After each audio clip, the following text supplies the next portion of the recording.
video, we will discuss the basics of literary analysis by looking closely at Stephen Crane's poem, The Wayfarer.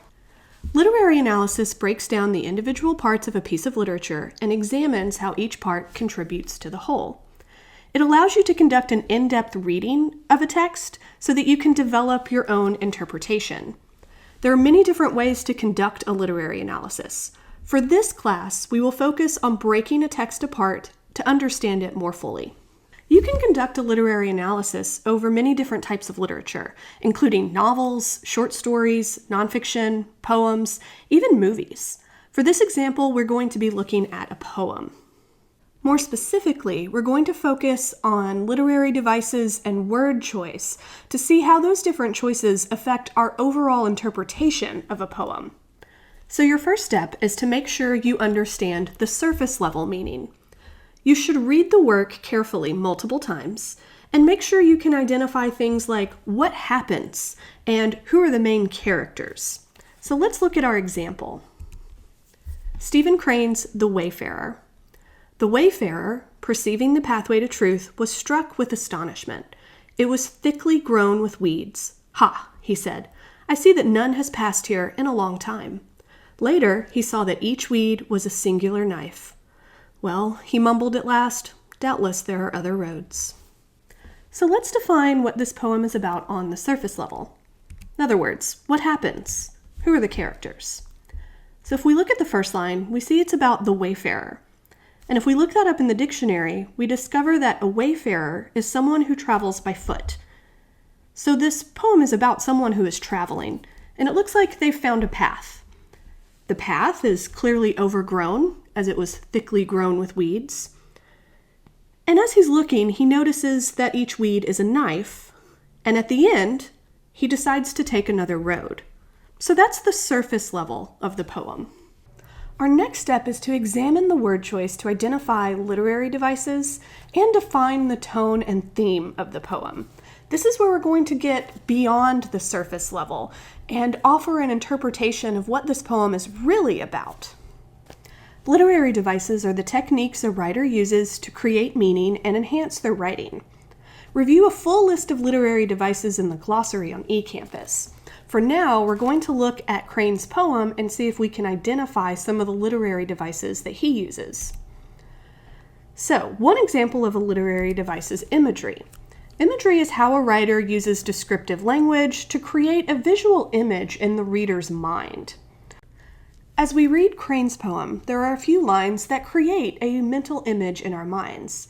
For example, when he describes the path, he doesn't just say there was an overgrown path, but he tells us it was thickly grown with weeds. Later, he creates another mental image when he tells us that each weed was a singular knife. Now, as we look at this poem, we want to ask ourselves, what sort of mood or feeling does this imagery create? What associations do we have with weeds and knives? Neither of those words are generally considered positive. So already we sort of have a dark, negative tone to this poem. Another common literary device is metaphor. This is a figure of speech in which a writer describes an object or an idea in a way that isn't literally true. So for example, if I were to say, I am a ray of sunshine, I don't literally mean I'm a ray of sunshine. It's a metaphor.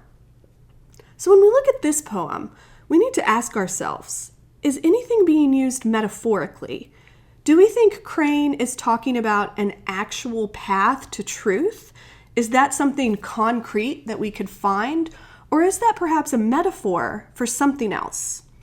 Now, reading this poem carefully, we see that the wayfarer has a choice. He can go down the path of truth, which is thickly overgrown with knives, or he can find an easier way. So in this case, it seems like the path itself is a metaphor for the choices that we make in life. We can go down the difficult path, which means we tell the truth, but it may be painful as we go down the path of knives, or we can look for an easier way. So the path itself is a metaphor. Another element we might consider is the diction. The diction is the author's word choice. And when an author is creating a poem, every word matters, especially in a short piece like this one. When the author's writing, he has many options to use when, for example, he's describing how the wayfarer is saying something. So notice when the wayfarer first comes upon the path, he said, "I see that none has passed here in a long time." The author uses the word said to describe how the wayfarer makes his statement, and said is a pretty neutral term. But later, at the end of the poem, when the wayfarer speaks aloud again, he mumbled. So well he mumbled at last, doubtless there are other roads. Unlike said, mumbled is not neutral. It implies a sense of resignation, as if he doesn't really want to say this thing out loud. So that creates a deeper level to our meaning. It's as if he decides to take the easier path, and he's resigned himself to that. Maybe he's not very happy about it. Now that we've looked at the imagery, metaphor, and diction in the poem, we can evaluate the tone. Tone is the attitude of the writer toward the subject. It's often conveyed through things like word choice and literary devices. Now for this poem, we discussed how the imagery has negative associations. We discussed how the diction sounds resigned at the end as the wayfarer resigns himself to the fact that there are other roads that are maybe less painful and easier to travel. So we could say the tone of this poem is ultimately pessimistic. It doesn't end on a happy note. This is just one example of how we can break apart this poem.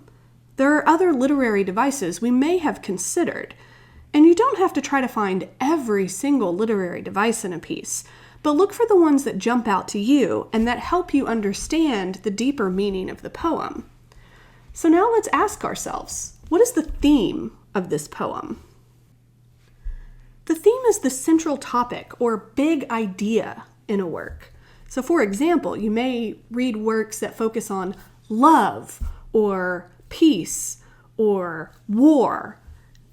In this work, we would say the theme is truth.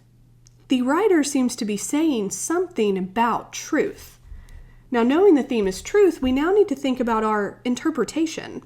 Our interpretation is what we learn about the theme. So we would ask ourselves, what did we learn about truth from this poem? What is the idea that Crane is trying to communicate about truth? This poem suggests that we may assume telling the truth is the easy thing. Remember, the wayfarer came across the path and was astonished that it was grown with weeds and that no other travelers had taken that path. But in reality, truth is difficult, and we may avoid it at the end because it's the easier thing to do. So we've looked at a poem. We've looked carefully at parts of the poem, like literary devices and word choice, to see if we can reach an interpretation of that poem. Literary analysis can be tricky, so slow down, read the work multiple times, and pay attention to details. And always email me if you have any questions.